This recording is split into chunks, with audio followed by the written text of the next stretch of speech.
What were Hostess Cupcakes originally filled with? Nothing. And then World War II hit. Hostess Cupcakes are devil's food cake cups of cake filled with a vanilla cream topped with chocolate icing and a white squiggle like a little bitty pig's tail, which is what I am when I get a hold of these. They were released in 1919 by a bread company in Indianapolis named the Taggart Baking Company that wanted to expand into the baked sweets market, so to do so, they created an entirely new company to sell these cupcakes that they called Hostess. Now that's the stuff that they sold to the Continental Baking Company in 1925 after Taggart decided to focus more on their runaway hit from 1921, Wonder Bread, the Hostess cupcake of bread. When they first came out, these were just called chocolate cupcakes and sold in a 2-pack for 5 cents like they still are today if you add 200 cents to that price. They came iced with either chocolate or vanilla, but there was no squiggle on top, nor was there any cream inside. They were just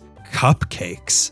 Ugh. Then when the sugar rationing of World War II hit, the quality of these dropped noticeably. It's all anyone was talking about. To try to cover up that fact, they started offering kinds with a malted milk flavored icing and an orange flavored icing, but you can't put malted milk on a pig and tell me he's beautiful. Maybe kind of charming, but not beautiful. But after the war, a man named Doc Rice was hired to revamp the Hostess Cupcakes image, and lucky for him, they had developed what America had been fighting for in the first place, a machine that could automatically fill Twinkies with cream. Twinkies were released by Hostess in 1930 and had always been filled by hand, but this new machine made things so much easier that they thought they'd try it out on the cupcakes as well in 1950. And to let people know these weren't the bad World War II Hostess cupcakes, they added the signature 7-looped squiggle on top to set them apart, like a toupee on someone you knew was bald a week ago. The cream inside these is still the same cream used inside Twinkies and also Snowballs, but the cupcakes are Hostess's best-selling item, which proves you can't beat a classic as long as you make it taste more like a Twinkie. My review? There's something just not quite right with these. I know this sounds crazy, but I wish they were a little sweeter. The icing and the cream are good, but the cake itself is weirdly salty and leaves a kind of bitter aftertaste. So my rating is 3 out of 5 squiggles.